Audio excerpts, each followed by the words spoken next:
Some players just always seem to be there. The ball goes wide and they're already moving. A fast serve comes in and they've already started turning. And you watch them and think, they're just quicker than me. Better reflexes, born with it. But that's not what's happening. Reaction speed in tennis is not a natural gift that some people have and others don't. It's a skill.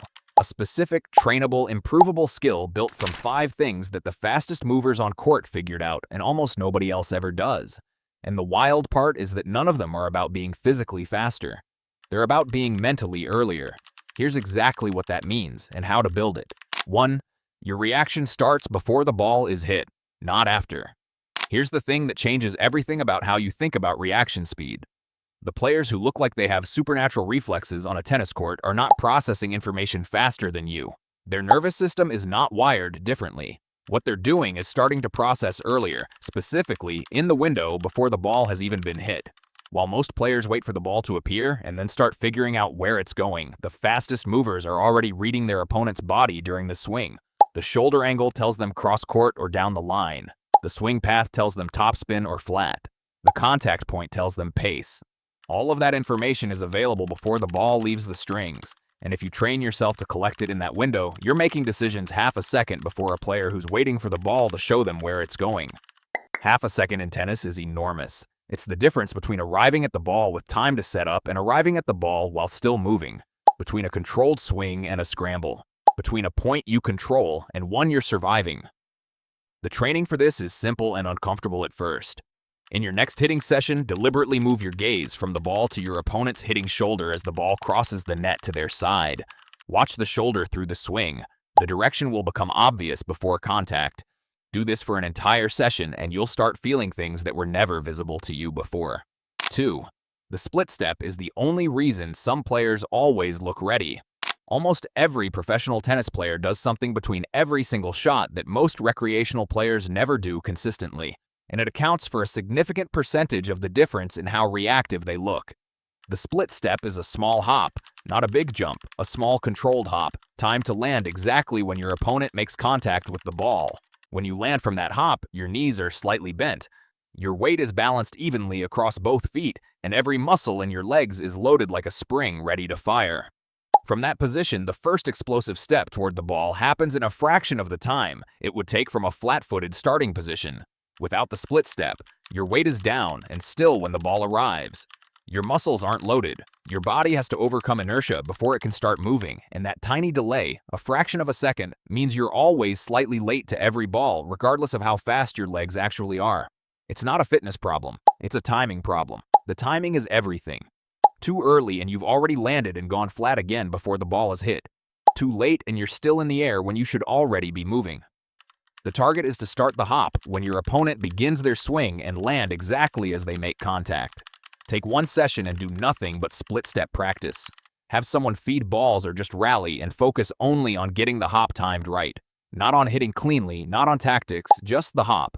Once the timing locks in, your first step to every ball will feel noticeably faster without your legs having become any stronger. And if you want to take your tennis to the next level, check out the Tennis Master Pack.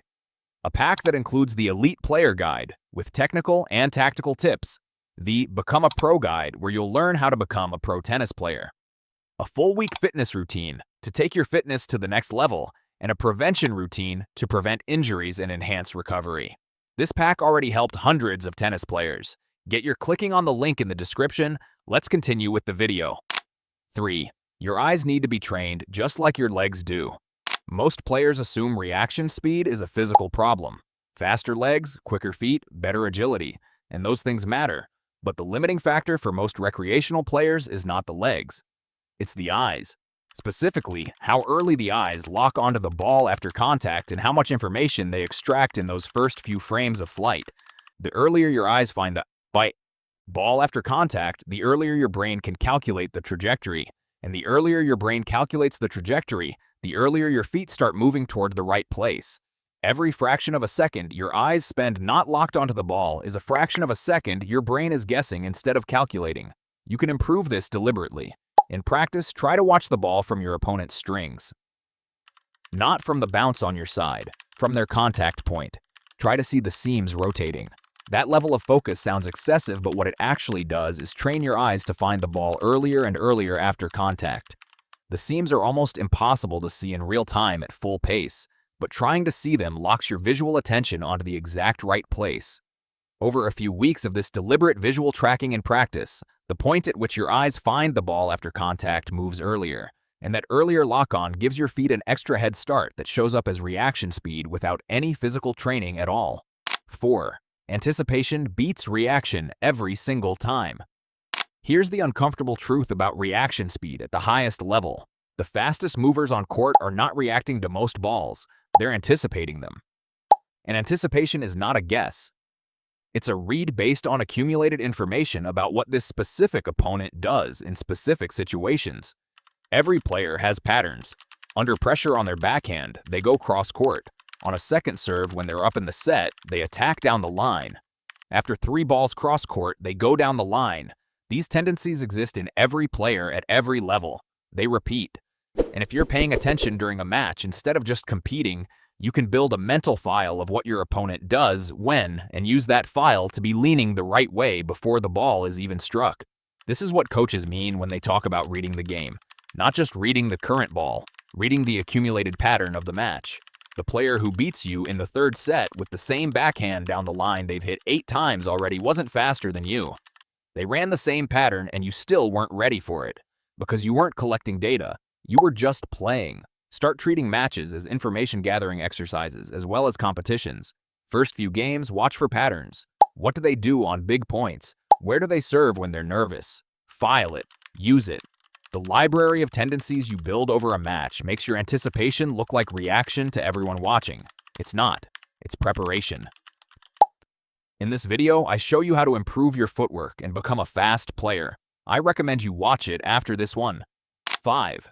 Tension is the invisible wall, slowing your reactions down. Last one. And this one is the most immediately fixable thing on the list. A tight body cannot move quickly. That's not an opinion. It's how muscles work.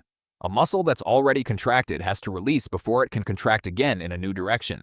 If your shoulders are raised and tight, your legs are stiff, your grip is firm between points. When the ball comes, your body has to spend the first fraction of a second overcoming that tension before it can actually start moving. That fraction of a second is your reaction delay, not your nervous system. The tension. Watch good movers between shots. Their arms hang loosely. Their knees are slightly bent and springy. Their faces relaxed. They're bouncing lightly on their feet rather than standing flat and still. They're doing this deliberately because they know that a loose, springy body moves faster than a stiff, tense one from the moment the signal comes. Between every single point, do a quick physical scan. Forearm grip. Loose it off. Shoulders, drop them. Jaw, unclench it. Knees, stay slightly bent and alive. 30 seconds of this between every point removes the tension that's adding a delay to every first step you take. The speed was there the whole time. The tension was just blocking it. 5 things between you and faster reactions. Read the opponent's body before the ball is hit. Split step on every single ball, time to their contact. Train your eyes to find the ball earlier after contact. Build a library of opponent tendencies so you're anticipating instead of just reacting. And stay loose between shots so tension isn't adding an invisible delay to every first movement you make. Reaction speed is a skill, and skills are built with deliberate practice. Pick one of these today. Take it into your next session as your only focus. Drop a comment telling me which one you're starting with. I'm reading them all. Subscribe for more of this. Blue Tennis Dude. See you in the next one.